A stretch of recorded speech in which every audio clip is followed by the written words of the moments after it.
I'm delighted to have you as part of this community. Welcome, welcome, welcome. Thank you for joining us on this exploration of Raymond B. Fosdick. We hope you find it enlightening.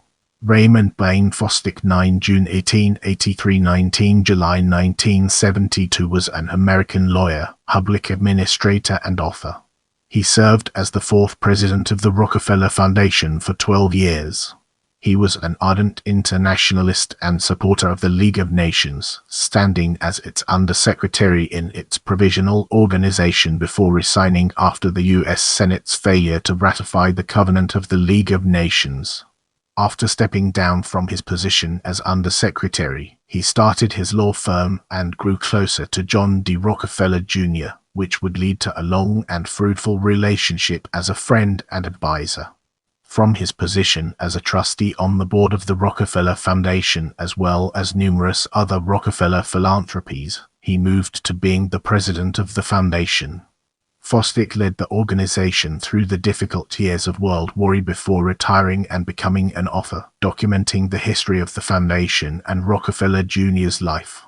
Raymond Blaine Fosdick was born on June 9, 1883, in Buffalo, New York, the son of Frank Sheldon Fosdick and Amy Weaver Fosdick. He grew up in a middle-class and devoutly religious family.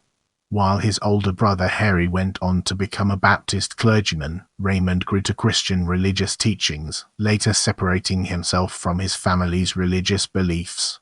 He grew up in a household that valued literature and learning highly, with the family often gathering around their living room table, as the children chose books to read from their extensive library. This passion for reading was instilled in Raymond from a young age and carried with him into adulthood. He began apprenticing to become a writer and would go on to publish an extensive list of books throughout his life. Raymond was educated at Princeton University, where he completed his bachelor's degree in 1905. For his master's degree, Fosdick attended New York Law School, graduating in 1908. In the upcoming section, we'll be dissecting early career and exploring its implications in greater detail. After graduation, Fosdick started his career working as a public investigator for the city of New York before being appointed Commissioner of Accounts. After having had developed a deep admiration for Woodrow Wilson while being a student of his at Princeton University, Fosdick was nominated as auditor and comptroller of the Democratic National Committee in 1912 despite the fact he was a lifelong Republican. The offer came at Wilson's direct request, who told Fosdick in a letter that he would feel greatly honored that a former pupil, who has distinguished himself in a position of trust, should turn to me at this time. Fosdick first met John D. Rockefeller Jr. while investigating the issue of White Slavery, Mann Act and prostitution, as the latter was the chairman of the special grand jury in Manhattan which was looking into the matter. Rockefeller later hired Fosdick to conduct a study on police systems in Europe on behalf of the Bureau of Social Hygiene. While the Bureau's work tended to focus on the issue of prostitution, Fosdick's goal was to provide an accurate description of the overall policing methods and arrangements implemented in Europe to provide guidelines for future police reform in the United States. This eventually led to the publication of another report by Fosdick on the American police systems, which would remain incomplete until 1920 because of the interruption caused by World WarII.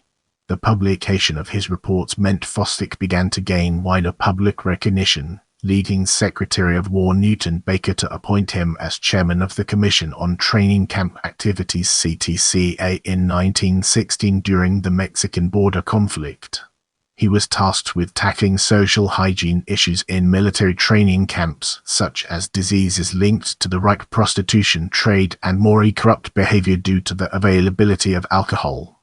He advocated that Baker should both publicly condemn and act to suppress alcohol and prostitution to clean up troop camps while providing resources for healthier recreational activities like sports. He then went on to serve as special representative for the War Department in France, administering similar prohibitions for troops on the Western Front. At the end of the First World War, Fosdick became a civilian aide to General John J. Pershing during the Paris Peace Conference of 1919. He was instructed to spend time on the field with American troops and use his expertise to write up reports about their overall morale.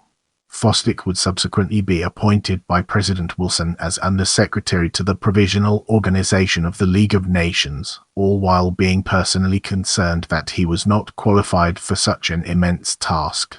He would later resign, after less than a year in office due to the U.S. Senate's failure to ratify the Covenant of the League of Nations.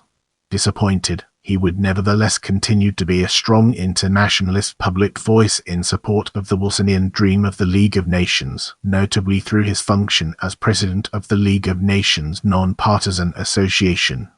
Fosdick was elected to the American Philosophical Society in 1931. With that being said, let's now move on to relationship with Rockefeller. After leaving his position at the League of Nations, Fosdick established a law firm with two partners, James Celsius Curtis and Chauncey Belknap, with John D. Rockefeller Jr. being his first client. This marked the beginning of an even closer partnership between the two men. Fosdick advised Rockefeller Jr. on labor relations in businesses in which he had an interest in. He became chairman of the Industrial Relations Counselors, Inc., which attempted to prevent labor relations crises from impacting Rockefeller Jr.'s public image and portray him as a liberal industrial statesman. Fosdick used his role as an advisor to Rockefeller to nudge the latter's ardent support for prohibition. He used his position to progressively distance Rockefeller from his association with prohibitionist lobbying groups such as the Anti-Saloon League. Rockefeller was eventually brought round to Fosdick's view on the issue, commissioning him to the Liquor Study Committee on Alcohol Regulation Problems. As a result of his close professional relationship with Rockefeller Jr., Fosdick also served as a trustee on numerous philanthropic organizations linked to the Rockefeller Foundation, including the General Education Board and International Education Board. He was also pivotal in the creation of philanthropic organizations such as the China Medical Board, which was created by Rockefeller Jr. as a result of Fosdick's earlier survey of China's medical problems. Between 1920 and 1935, Fosdick became an integral part of the Rockefeller Foundation as a trustee and its various philanthropies, serving as a leading voice and advisor to Rockefeller Jr. As we progress, let's zoom in on President of the Rockefeller Foundation and examine its role in shaping our overall narrative. In 1936, Fosdick became the president of the Rockefeller Foundation and served for the next 12 years. He was the fourth president after John D. Rockefeller Jr., George East, Vincent, and Max Mason. His position as president meant he had to step down from other positions elsewhere, most notably the League of Nations Non-Partisan Association. His long history of involvement in philanthropic and internationalist circles had led to numerous trustee positions, all of which he saw as being a conflict of interests to his new position. Under his leadership, the Rockefeller Foundation flourished. Previously, the foundation had struggled with maintaining internal cohesion and cooperation, with disagreement and rivalry found at every level of the organization. One of Fosdick's primary goals at the onset was to restore harmony, and, within 18 months, he had implemented numerous policy changes that brought the various factions back together and rejuvenated the atmosphere at the foundation.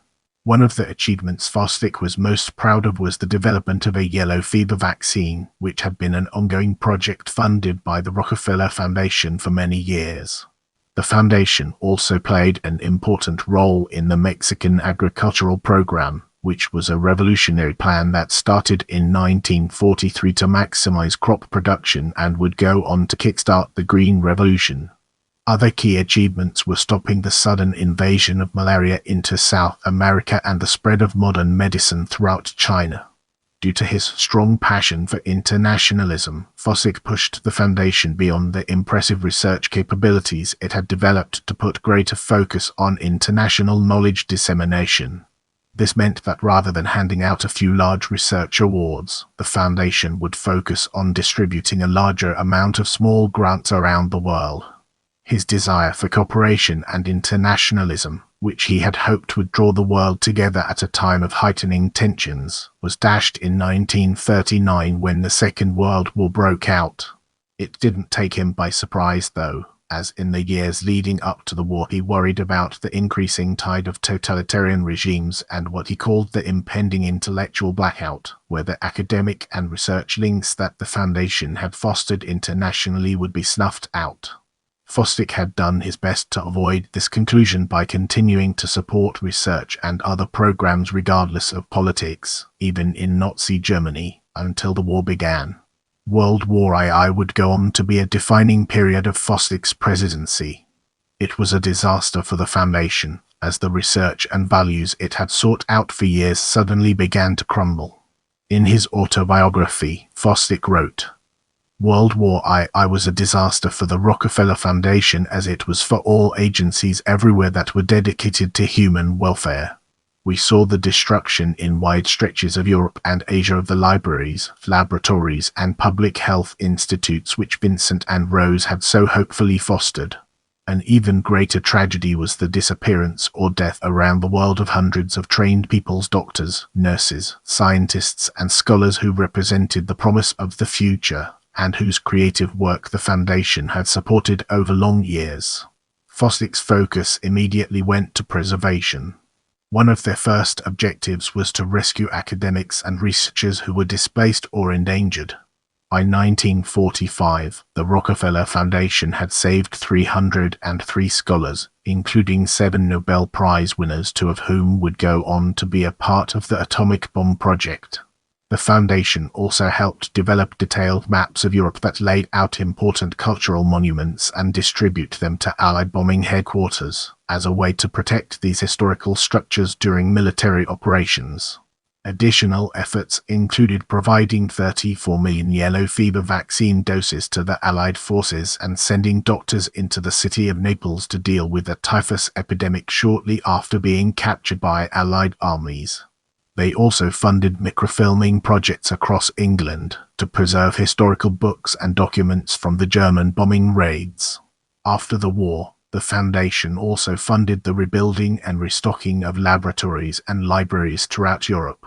The most controversial role of the Foundation was the fact that 23 of the leading scientists on the atomic bomb project had their specialized training paid for through fellowships from the Rockefeller Foundation, a fact that would leave Fosdick uneasy for years after the end of the war. In 1948, at the age of 65, Raymond Fosdick retired from the Rockefeller Foundation. During his time as president of the Foundation, $200 million were spent towards developing research and academic studies as well as protecting human welfare. After his retirement, he spent 3 years writing the story of the Rockefeller Foundation, a history of the Foundation from its inception. It was published in 1952. He would also go on to write John D. Rockefeller Jr., a portrait, a biography published in 1956. Moving on to the next segment, we have family life. Fosdick married his first wife, Winifred Finley, in Montclair, New Jersey on December 2, 1910. Winifred had struggled with her mental health and was seeking treatment for a nervous disorder. On April 4, 1932, she committed suicide after killing their 2 children, Susan, 15 years of age, and Raymond Jr., who was 9 years old at the time. In Fosdick's personal autobiography, he mentions the personal grief he felt after reading his wife's letters, realizing that her mental deterioration was much worse than he initially thought. Fosdick eventually remarried in April 1936 to his second wife, Elizabeth Minor, a Smith College graduate who also worked on his staff. With the foundation laid, let's embark on a journey into death. Raymond B. Fosdick died in 1972 at age 89 in Newtown, Connecticut. Moving on to the next segment, we have selected publications. Princeton Verse. Arthur Hauser, Son and Jones Company 1904. European Police Systems 1915, American Police Systems 1920, Crime in America and the Police 1920, Police Administration 1921, Our Machine Civilization 1922, Toward Liquor Control with Albert L. Scott 1933, The Story of the Rockefeller Foundation 1952, John D. Rockefeller Jr., A Portrait 1956, Chronicles of a Generation, A Autobiography 1958, Adventures in Giving, The Story of the General Education Board 1962. Remember, knowledge is power. Keep learning, growing, and exploring.